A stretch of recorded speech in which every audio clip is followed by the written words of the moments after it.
As a career detective, this case is very unique. Little did I know that this would lead to one of the most fascinating cold case homicides that I'd ever been a part of. How did this case begin for you? So on December 3rd of 2017, the Sheriff's Department received a 911 call from a homeowner reporting that their family dog brought back a human skull. It came back with a human skull. Yes. And it had an obvious gunshot wound to the back of the head. We kind of organized a grid search and within minutes located the clandestine grave right off in this area. So Peter, this is the area right up here. I'll follow you. Now this is quite a thicket, isn't it? It's a little thicket. If you see this little indention in the soil right here, that's where the skeletal remains were found. We had a very circumstantial case. We literally have human bones, human remains, with a gunshot wound to the head. And at that point, is this a murder? Is this a suicide? We have a model of a human skull. Can you show us where that wound was? It's pretty much towards the back rear of the skull. When you look at these scattered bones, are they telling you a story? Yes, it tells me that it's most likely the story of murder. We were reviewing missing persons cases throughout the Midwest, but nothing was definitive to who this victim was. When the cases come to The DNA Doe Project. everything's already been exhausted. Genetic genealogy is the last resort. So we use the DNA to look at the matches. And we can build family trees that way and figure out the identities of people. In this case, that person is Gary Albert Herbst. The victim, Gary, was from Scott County, Minnesota. We located the home where Gary had last lived. Some of the neighbors who still lived in the neighborhood had reported remembering some activity back in 2013 that they found suspicious. It's pouring down rain. It's probably 11:30 at night, pitch black dark. Something catches your eye across at the Herbst house. Chad, what do you see? I see the neighbors scrubbing the floors. I see them scrubbing the walls. We saw them bringing out black garbage bags. They eventually brought out a rolled up carpet. I didn't know what I was looking at. I had no idea. And I turned to Chad and I was like, what is going on? And Chad looked at me and he said, Kaya, I think they finally killed him.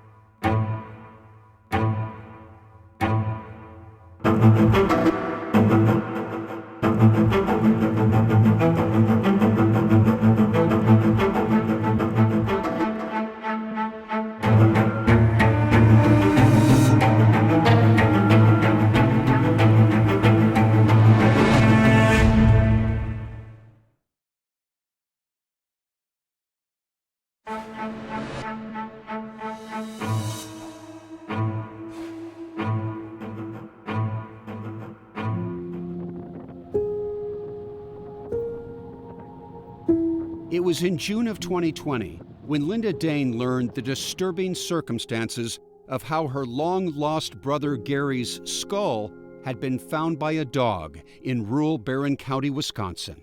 Yeah, it's kind of a eerie type thing to think of, but it still led to finding out what happened, the truth. Linda says Gary, who was 57 when he went missing, was a loner with a difficult personality who rarely saw his own extended family, which is why pictures that exist of him are from his younger years, seen here with his wife Connie. He could be stubborn, he could be crabby. It had been years since Linda and Gary had spoken, and in 2013, she learned from Connie that he had vanished, walking out on her and their son Austin, seen here as a teenager. What did you think of that? I was shocked. I didn't know what to think. Linda says she found it strange that Connie had not reported his disappearance to police. And it's like, okay, did you file a missing persons report? Did you report it? Did you do anything? And they did nothing. What was her reason for not reporting that her husband was missing? She didn't give us a reason. At Linda and her family's urging, Connie filed this missing persons report with the Elko Newmarket Police Department in Minnesota, where the Herbsts lived. In the report, Connie said Gary grabbed a suitcase and left in an older gray Honda vehicle, but she claimed she did not get a look at who was driving.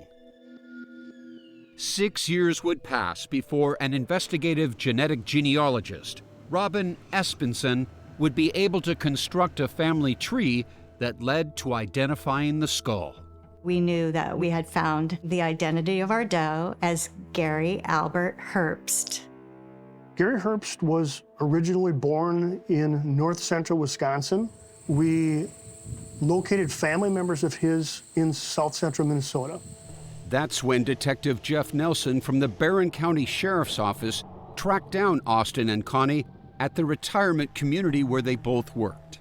I think it was a little bit of a surprise to them because we actually found out that both Connie Herbst and her son Austin worked at a nursing home. We basically walked in unannounced and met with both Connie and Austin. When you told Connie that you had found her missing husband, likely had found him, was she excited about the news or was she stoic about it? Both of them were very stoic. Never even commented, well, at least we know it's him.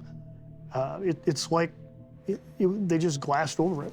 Brent Peterson, a special agent with the Minnesota Bureau of Criminal Apprehension, joined Jeff Nelson to interview Connie. She was not uncooperative. She was just trying to be helpful. At least that was the appearance. Did you get into the issue about why she didn't report her husband as being missing? Yeah, that was a red flag from the beginning. Here's Connie's answer about why she didn't report it. Oh, because he left on his own. I said I didn't think I had to. Connie told investigators she wasn't surprised Gary walked out on them because he had a troubled lifestyle. She described Gary as a drug user. He would use drugs and spend all their money. He just was described to us as just being a generally kind of a volatile, angry, unpleasant person. How was he with Austin? Up until the age of 10, great. But at the age of 10, when Gary would start his yelling and screaming at me, Austin would step in between. Okay. Don't you yell at my mom. Did he ever hit you in the 30-plus years you guys were married? Once or twice. Yeah. One time he hit me pretty hard and black and blue in my shoulder. The other time he actually hit me, he pushed me and I broke my toe. In his interview, Austin told investigators his father had become enraged the day he left, and later learned he had stolen $5,000 in cash and his mother's wedding ring. I heard him banging around in the master bedroom. I'm like, okay, what's going on? Looked in, he was packing a suitcase. He's like, I'm leaving. And yeah, he got in, some guy pulled up, picked him up. Connie told investigators she was at the library that day and remembered getting a frantic call from her son. He was, Dad left. Dad left. He got in a vehicle with somebody. Investigators soon realized that Connie may have lied to them. Why? Because in her missing persons report, Connie had said she was home when Gary walked out. We're suspicious of their stories right away. So there was a lot of things, this didn't match up. Connie added to investigators' suspicions when she gave yet another new detail. The .40 caliber gun was gone. And that was mine. Connie had never mentioned Gary had stolen her gun when she first reported him missing. So there's a lot of oddities that she's telling. Had she said something in your mind that was particularly incriminating? I wouldn't say incriminating, but I strongly felt she had certainly knowledge of his murder. I figured she had some form of involvement. So investigators redoubled their efforts to try to learn more. So there's a lot of working pieces going on. Several months passed before investigators were ready to interview Connie and Austin a second time. This time, they dug deeper into Connie's claims of abuse. So, you know, your mom talked of some abuse issues in the family, how you were very protective of her. Yeah. And we understand that. But it was more the fact that I hated when he would sit there and yell at her, and it would upset her. And the more investigators questioned Austin, the more he began to blame his father for his own demise. Yeah, he was an angry guy and stuff, but I never expected that to get to the point where someone would want to kill him. Directing attention toward a mysterious man with tattoos he says his father drove away with. You remember a guy with a black shirt and tattoos? That's about it. That's as far as I can get, and then I got a really uneasy sense about it. That was it.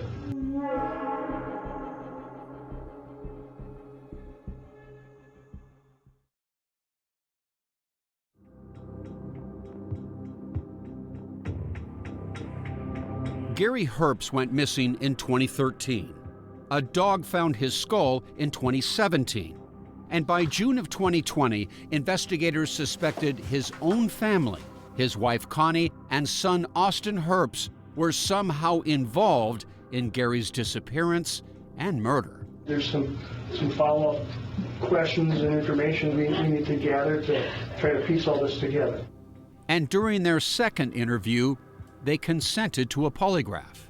The investigators from Wisconsin had arranged with the FBI. They both agreed to take polygraphs. Lie detector tests are generally not admissible in court, but investigators will use them as a tool to judge an individual's credibility. What were the results? Connie did not show any signs of deception, but Austin did. An investigator from the FBI confronted Austin. So I'm very convinced, but you clearly know what happened.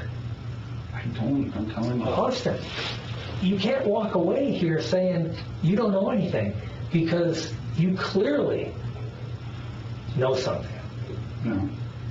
Whatever it is, you got to tell me.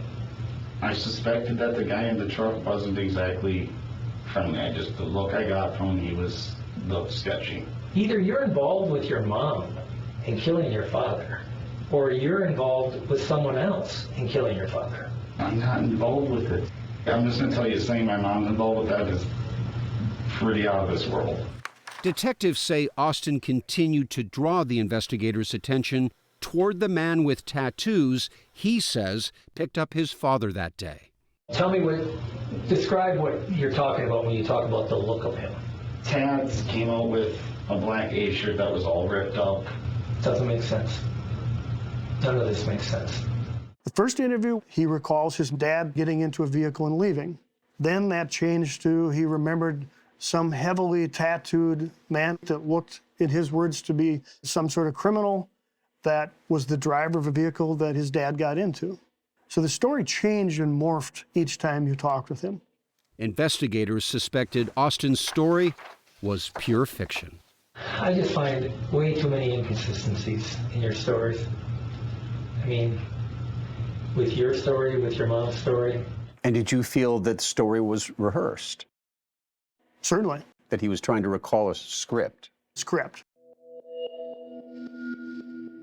But a feeling isn't evidence, and investigators had no choice but to let Connie and Austin go.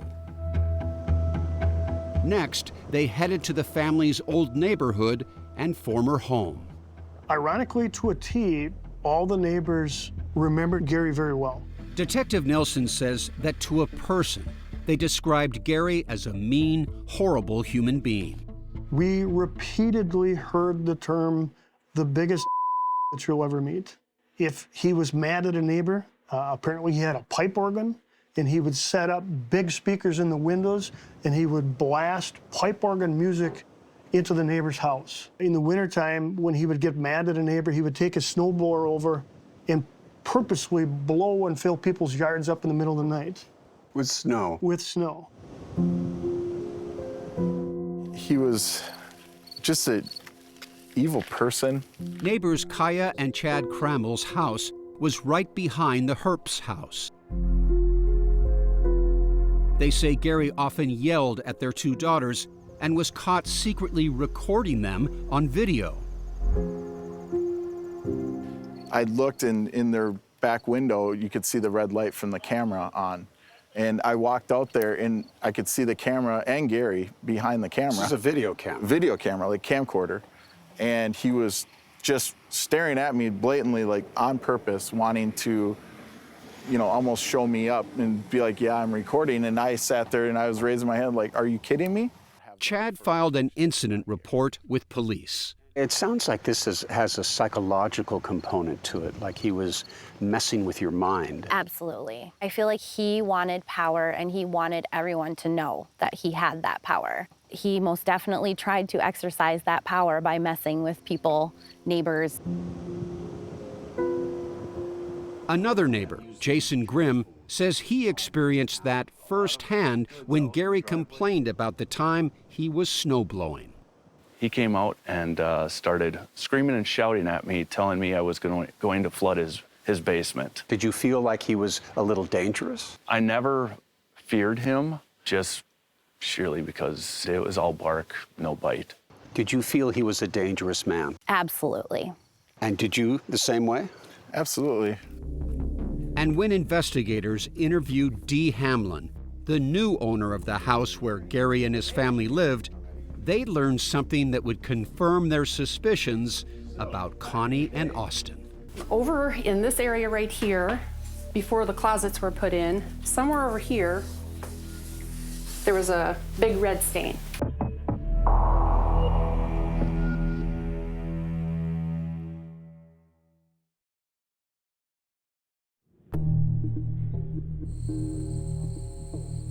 When investigators canvassed Gary Herp's old neighborhood, they uncovered a trove of new clues from the time around his disappearance. People didn't like him, were afraid, because he was very confrontational. Neighbors Chad and Kaya Crammel recalled a storm. Thunder, lightning, everything. Like, it was crazy. And unusual activity in Gary's backyard. It was maybe midnight-ish, and we looked out the window. I see a truck backed in the backyard. The truck was pulled right up to the sliding glass door, which we knew was super strange because Gary was very particular with his yard. He did not like anything out of order. Chad and Kaya told investigators they remembered seeing Austin and Connie scrubbing the floors in the middle of the night. You could see directly from those windows into their house. Absolutely. And loading large garbage bags into Gary's truck. They were also carrying out a carpet or some sort of rug and also throwing it in the back of the truck. So we were watching the scene and I turned to Chad and I was like, what is going on? And Chad looked at me and he said, Kaya, I think they finally killed him. And did the two of you ever think, well, we should share what we've witnessed with the police? Absolutely not. No, and matter of fact, he was horrible. And soon after that night, they say Connie and Austin seemed completely different. It was good. It was fun to see them actually happy. A few weeks later, their neighbors saw them setting up a yard sale. So everybody started filtering over there, myself included, and we were looking at all of the things that they had for sale. And what was for sale? Men's clothing, men's shoes, there were tools, ammo boxes. Now, did you ask her, where's Gary? Yes, and the answer was that he didn't want to be married anymore, and he left. Jason says he scored a bargain. I did. Bought a riding lawn tractor. Neighbors say Austin and Connie began happily walking the neighborhood, offering up baked cookies. And do you think his disappearance in some ways liberated their lives? Absolutely. Their steps were lighter. It was nice not to have them around. All of a sudden, Connie and Austin, they would be out in the yard stopping and greeting people, where none of that happened prior to the date that Gary allegedly left. The next break in the case came when investigators obtained a search warrant for the former Herbst house and notified the new owner, Dee Hamlin, that they would be bringing in a cadaver dog along with her handler, police officer Dan Moldenhauer, to see if she could detect the scent of human remains. So this officer said there may have been someone killed inside the house, and they wanted a dog to come in to see if they picked up any odor exactly. of death. I go, absolutely. When you got that call and you brought Radar out here, this is the very house you came to, correct? Correct. Radar is the cadaver dog who searched Dee's house. She came back to the scene along with her handler to show us what she did that day. Boy, Radar wants to get inside, I'll tell you. Yep, and I follow her. I was present when the dog originally came in. I was there for the first sniff around. Hamlin says something in the garage caught Radar's attention. Radar concentrated heavily against this wall and on the brick behind the drywall pieces and the boxes. Radar, find it. Radar's search continued inside the house. Radar would run from space to space and room to room, and almost like he had a pattern. And then we went downstairs, and that's where he slowed down. According to Radar's handler, the dog detected the odor of human remains around that red stain Dee had seen. She went straight to this room, ignored every other thing else, came back, went along the wall, and then came to the corner where that closet door is. That wasn't the only area that Radar was interested in. She had a lot of odor here. I mean, she checked all the walls before she came back and sat. So there was definitely a presence of some sort of material, the guess is blood, around this sliding door. Yes. Crime scene investigators tested the spots with luminol, which indicated the presence of blood in the areas where the cadaver dog alerted. When you have the luminol literally lighting up, what is it suggesting to you? Well, it's certainly consistent and corroborates what the neighbors saw. We believed Gary was most likely murdered inside that particular house. That's when they called Connie and Austin in for a third interview. So we went to your old house on Wagner Way and just had a look, trying to piece together Gary's kind of last movements. And there was some blood. Okay. Connie said Gary, who was a machinist, often worked on projects and sometimes accidentally cut himself. Usually it was his fingers. This blood that we're finding is a bit more significant than just a little cut on the finger. Oh, that I wouldn't know. Investigators also questioned Connie about what the neighbors reported seeing. Some witnesses saw what they thought was a rolled up rug being loaded in the back of the pickup. No, I don't know. We didn't have any carpet, just up in the living room. Her body language was, to me, was like she was defeated. Phil Naraki, a captain with the Scott County Sheriff's Office, was also present at the interrogation. Like, as long as I can continue to deny everything, I'm going to be okay. But she didn't get rattled, very soft-spoken. Did she sense she was in real trouble, do you think? Yes. I think she knew at that point that all the evidence was starting to gather up against her and Austin. Investigators continued to press Connie. So it sounds like Gary was a little psychologically abusive with you guys. Yeah. What about physical abuse? One time he hit me. Yeah. Not that I didn't probably deserve it, because I got pushed too far. For Austin's interview, cameras were rolling as he was grilled by Detective Jeff Nelson. Do you feel that he was the husband that he should have been to your mother? No. And you stepped in and intervened several times, did you not? Yeah. Okay. You became a protector. Yeah.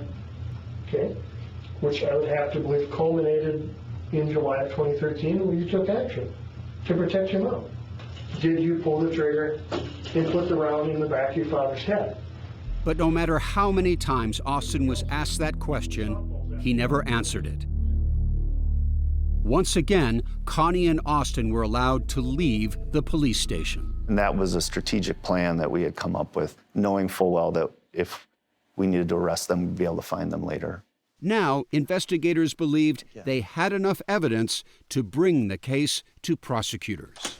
There was some reluctance. There was no confession. It's simply a circumstantial case, albeit we felt it was a very good one. And on November 19th, 2020, around 7 a.m., Connie, then 62 years old, and Austin, 26, were taken into custody. I tell Austin that he is under arrest for the murder of his father. The two would eventually be charged with second-degree murder. Connie had already declined the final interview with us and had been taken away to the jail. But this time, Austin was ready to explain everything to investigators. Do you remember where you shot him? Yeah. And later to 48 Hours. And what do you do with his body? I sling him over my shoulder and I walk into the forest.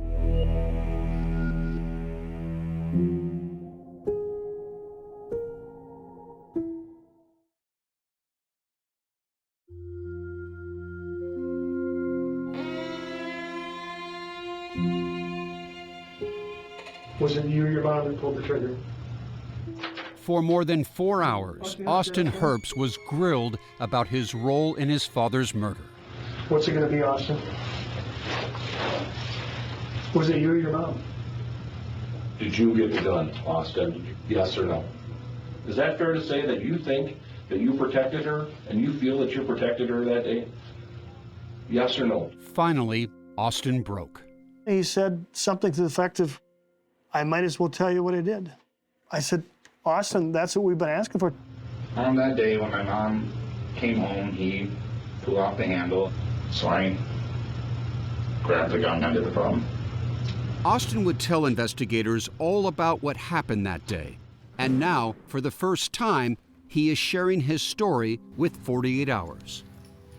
My father, Gary Herbst, was vindictive to an extreme that I have never seen in anybody else.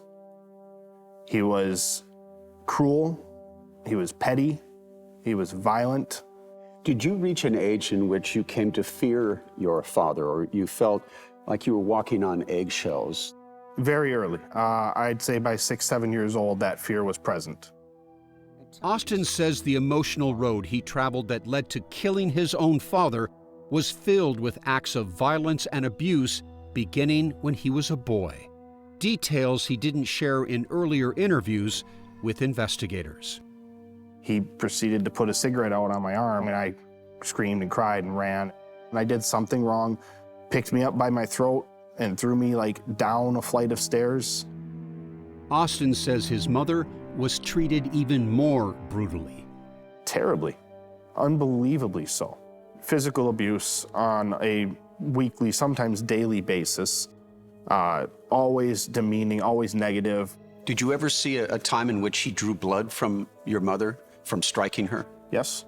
He punched her right in the face, pure black and blue the next day. She had blood leaking from her mouth. Psychological abuse, physical abuse. Yeah. You swear on everything you believe in, and you're telling me the truth. Absolutely. Austin, just 19 years old when he murdered his father, recalls that tragic day, July 8th, 2013. The start of the day seemed very normal to me. Austin remembers playing video games that afternoon when his dad returned home from work. Had he been drinking that day? Yeah. He drank regularly. Around about, I'd say, I think it was 2 or 3 o'clock, my mom came home and she and him got into an argument about money. There was yelling. I tried my best to protect her. I am a wall. I will not let this continue. Austin says his mom went to the public library. My father at this point was laying on the couch, half asleep. And as I walked out, I noticed that skirting was crumpled up. I lifted up the skirting and I saw the firearm. It's a pistol. Yes. Austin says his father had never brought a gun into the living room before. In my heart of hearts, I knew that my mother's life was in danger, and by extension, my own. It all just culminated like, oh my God, he's going to kill her. All these thoughts ran through my head almost instantaneously. And I reached underneath the couch, I grabbed the gun, I pointed at him, and I pulled the trigger. You know, it was surreal almost, right? Like, the bang went off, my hearing popped, and it was just immediately, there was almost like a numbness. I've never asked this question in all my years on 48 Hours. What was it like to pick up that pistol, point it at your father's head, and pull the trigger? It broke me. It changed who I am irrevocably. I can never be the person I was, or even the person I would have become had that never happened. But that moment, are you anguished over what you had done? Are you horrified? There was a level of relief, knowing that I would never again have to have that fear, having to worry about my mother's life, having to worry about my life. Austin says he called his mother at the library and told her to come home. And how does your mom react to this scene? Sort of the same way I did, sort of just stunned. Austin says he placed his father's body, wrapped in a rug, in the trunk of their car. They drove into neighboring Wisconsin. What are you and your mom talking about? We aren't. At that point, the adrenaline's still rushing. It's still fear. About 2 hours later, Austin and his mom pulled onto a field next to a patch of trees. He says they dumped Gary's body at this spot and then fled. I figured that wildlife would take care of the rest. What do you mean, wildlife take care of the... Bears, foxes, they would devour the body, the bones would be scattered. Nobody would know. That seems a bit barbaric. Absolutely. I was not in the state of mind that I ever want to revisit. I was at the lowest I'd ever been, both in my emotions and in my humanity. We do have information that he was not a pleasant person to be around, but being an unpleasant person does not rise to the level of being a domestic abuser. With no evidence, Austin acted in self-defense. Prosecutors Mike Groh and Sarah Wendorf said Austin and Connie would be charged with second-degree murder. What Austin described as happening was not an emergency situation. It did not rise to a self-defense offense. Your life, while he was sleeping there on the couch, was not under imminent threat. You didn't have to shoot him. This wasn't legally self-defense. This was murder. Correct. And as prosecutors prepared for trial, they questioned whether there was more to Connie's role in Gary's killing than Austin had admitted. Do you at times wonder to yourself, could Connie have pulled that trigger? As prosecutor, of course, I wonder about that.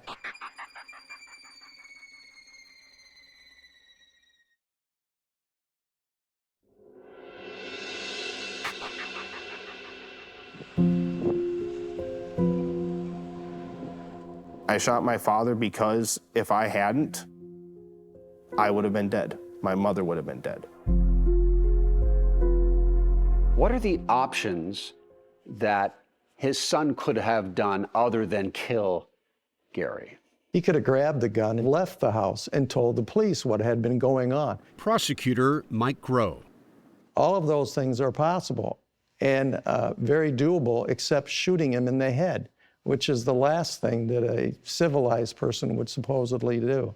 Once Austin Herbst confessed to killing his father, he agreed to plead guilty to second-degree murder. It was what we call a straight plea, which means there was no promises made by the state as to what you would get. Connie Herbst pleaded guilty to aiding an offender, accomplice after the fact. Austin said, yes, I was the one that killed my dad. And then that's when we decided Connie would be charged with the aiding an offender after the fact. Without a trial, prosecutor Sarah Wendorf says there were many unanswered questions about Austin and Connie's claims of physical abuse. We have never seen any information to suggest that there was any abuse that Gary had committed against Austin or his wife. They never said anything until they were in trouble, and then they told these reasons why they were abused. The prosecutors in this case say, well, there's no real evidence that any of this happened. Of course. And I can't refute that. I can't refute that there is no evidence that occurred. It is all hearsay. Austin told 48 Hours he and his mom had never reported abuse to the police, friends, or extended family members because they feared for their lives at the hands of Gary. I've been told, if you try to have me arrested, if you try to flee, if you try to, go your own way, I will find you and kill you. Another question for prosecutors involves Connie's whereabouts on the day of the murder. You said that your mom was at the library at the time that your father was shot, correct? Yes. Well, prosecutors say investigators were never able to find evidence that that's true, that she was there. And they wonder if your mother was the one who killed your father, and that you, as her protector, have told a story where you're taking the responsibility for something that she did. My mom would never allow me to take a fall like that if she had done that. And I need to ask you that question. Did your mother, Connie, shoot and kill your father? I'm telling you right now, on everything on Hold Dear, my mother did not shoot my father. Prosecutors said a potential motive for Gary's murder was hate, illustrated by how Austin left his father's corpse in these woods to be eaten. That is inhumane. Absolutely. That is barbaric. Inhumanity that, at the time, seemed to have left Austin overjoyed. I experienced more happiness afterwards than I had for my entire 18 years of living with him. You're having cookies with the neighbors while your father's corpse is being eaten by animals. Yeah. It was a strange dichotomy. It actually brought me a sense of almost shame that my happiness is on the feet of the ultimate act of violence. It still makes me wonder what kind of person I am that could have happened. At Austin Herbst's June 2021 sentencing hearing at the Scott County District Court in Minnesota, prosecutors asked that he be sentenced to 30 years in prison. I made it clear to the judge that he deserved the highest sentence because of the callous way that he was killed and the body was treated. But Judge Caroline Lennon said she found Austin's claims believable. In her ruling, she said, "I find it credible that you believed that he was going to kill your mom," and later said Austin felt an underlying obligation to protect his mother. He was sentenced to 12 years, 6 months, and will be eligible for release in 2029. It's horrendous because if we allow that kind of justice to go, nobody's safe because they'll say that I have been abused. That's why I did this. Gary Herbst's sister Linda seemed a bit overwhelmed. 12 and a half. That does not seem very relevant to someone's life. It seems very, very light. 8 months later, Connie Herbst was back in court for her sentencing. We also recommended for Connie the highest end of the guideline sentence, which was 57 months. That would have been almost 5 years in prison? Yes. But the judge decided Connie would get 2 years and 3 months. Under Minnesota sentencing guidelines, she served just 3 months behind bars and was released in May of 2022. I think that he was psychotic. And back in the small town of Elko, New Market, Minnesota, where the murder took place, a few of Gary Herbst's former neighbors had hoped Austin and his mother Connie wouldn't do any hard time for eliminating a man they considered a monster. I felt sad because I didn't really want them to be caught. I don't feel that they're a danger to society. Jason Grimm even had a message for Austin. I hope he's doing well, and when he gets out, please look us up. I'd like to help him in any way I can. Really? Yeah. Do you feel, in a way, though, he got a 12-and-a-half-year sentence? Was that too much? I think it's a little bit excessive. Hopefully he can pick up the pieces and move on with his life. Do you believe that what you did was justified? I believe that there are a lot of reasons why the act was justifiable. So under the same circumstances, you would still shoot him again? I believe so.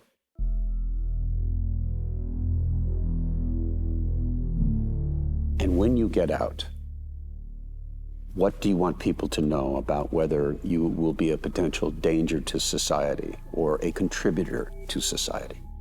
My only goal in life is to leave something behind that's worth remembering. This isn't it. This isn't it. I want to leave behind a legacy other than I killed my father.